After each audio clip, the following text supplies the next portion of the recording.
Hello students, तो देखिए हमारे पास क्वेश्चन है। An object is placed at a distance of 30 centimetre in front of a concave mirror of focal length 20 centimetre. Use mirror formula to determine the position of the image formed in this case.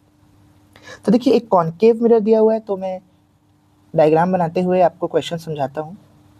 एक concave mirror दिया हुआ है और लिखा हुआ है कि mirror से 30 सेंटीमीटर डिस्टेंस पे एक ऑब्जेक्ट रखा है और मिरर की फोकल लेंथ दी हुई है 20 सेंटीमीटर। तो कॉन्केव लेंथ के लिए फोकल लेंथ और ये सेंटर बना लेता हूँ मैं, फोकस और सेंटर। तो फोकस दिया हुआ है 20 सेंटीमीटर पे, तो सेंटर जस्ट इसका डबल हो जाता है, तो ये हो जाएगा 40 सेंटीमीटर पे। और ऑब्जेक्ट रखा हुआ है, लिखा है 30 सेंटीमीटर पे, मतलब कि यहाँ कहीं मिडिल पे ऑब्जेक्ट रखा हुआ है। अब क्या लिखा है इसके आगे कि इमेज कहाँ पे बन रही है वो हमें बताना है। तो देखिए अब मैं क्या करता हूँ, जो जो डेटा दिया हुआ है उसको साइन के साथ लिखता हूँ, क्योंकि साइन बहुत मायने रखता है ऐसे क्वेश्चन में, लेंस या मिरर वाले क्वेश्चन में। तो देखिए सबसे पहले तो ऑब्जेक्ट डिस्टेंस दी हुई है, जिसको अपन यू लेते हैं 30 सेंटीमीटर, पर उसे हमेशा माइनस में रखा जाता है। क्यों? क्योंकि वो नेगेटिव एक्स एक्सिस के साइड रहता है, इसीलिए। ठीक है, अब फोकल लेंथ माइनस में रखी जाती है कॉन्केव मिरर के लिए। क्यों? क्योंकि देखिए कॉन्केव मिरर का जो फोकस रहता है वो, अगर इसको अपन वाई एक्सिस माने तो देखिए ये भी नेगेटिव एक्स एक्सिस के साइड है, इसीलिए ये भी नेगेटिव में रहेगा। और v हमें कैलकुलेट करना है, तो चलिए इसके लिए तो मिरर है तो मिरर फार्मूला लगा लेते हैं। तो देखिए मिरर फार्मूला होता है 1/f is equal to 1/v plus 1/u। तो चलिए 1/f यानी 1/-20 is equal to 1/v calculate करना है हमें, अपॉन 1/u, u की जगह -30। अब देखिए प्लस माइनस माइनस होता है, बट ये इधर शिफ्ट होके फिर से प्लस हो जाएगा, तो ये आ जाएगा 1/30 प्लस में -1/20 इक्वल टू 1/v। अब देखिए 30 और 20 का एलसीएम क्या हो जाएगा, 60। तो 32 60 यानी कि 2 और 23 60 यानी कि -3 इज इक्वल टू 1/v।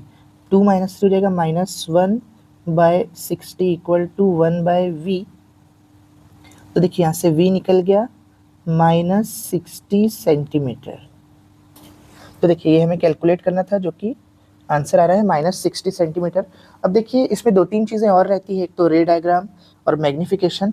भले इस क्वेश्चन में नहीं पूछा है क्योंकि ये कम मार्क्स का क्वेश्चन है, पर बहुत बार ये भी पूछता है, इसलिए मैं आपको उन चीज़ों को भी निकाल के दिखा देता हूँ।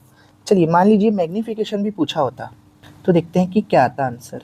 तो मैग्नीफिकेशन का फॉर्मूला होता है मिरर के लिए -v/u। तो देखिए माइनस और v फिर से -60।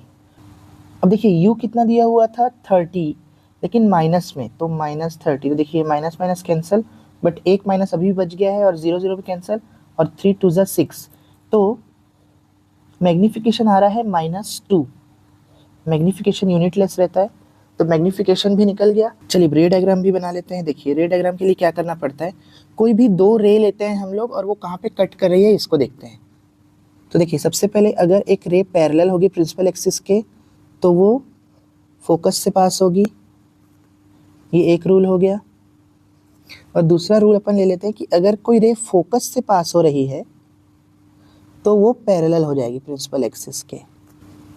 तो देखिए यहाँ पे कट मिल रहा है, यानी कि यहीं पर इमेज बन रही होगी। तो यहाँ पे मैं ले लेता हूँ इमेज, और देखिए इमेज और मिरर के बीच का डिस्टेंस कितना निकाल लिए थे अपन ने, 60 सेंटीमीटर। तो देखिए ये रे डायग्राम भी बन गया। अब एक चीज़ और पूछता है, बहुत क्वेश्चंस में पूछा है कि इमेज की प्रॉपर्टीज़ बताओ। तो इमेज की प्रॉपर्टी भी मैं लिख लेता हूँ। देखिए इमेज नीचे की साइड बनी है, यानी कि इन्वर्टेड बनी है इमेज। दूसरा, इमेज रियल है कि वर्चुअल। तो मिरर के लेफ्ट हैंड साइड में अगर इमेज बनती है तो वो रियल इमेज होती है। अब इमेज की साइज बड़ी बनी है या छोटी, तो देखिए मैग्नीफिकेशन आ रहा है 2, जो कि 1 से ज़्यादा है। देखिए साइन पे नहीं जाना है, हमें सिर्फ मैग्नीफिकेशन का नंबर देखना है।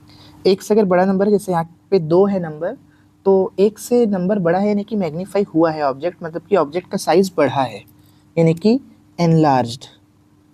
तो इस क्वेश्चन में जो जो पूछ सकता था मैंने सभी को बना दिया है।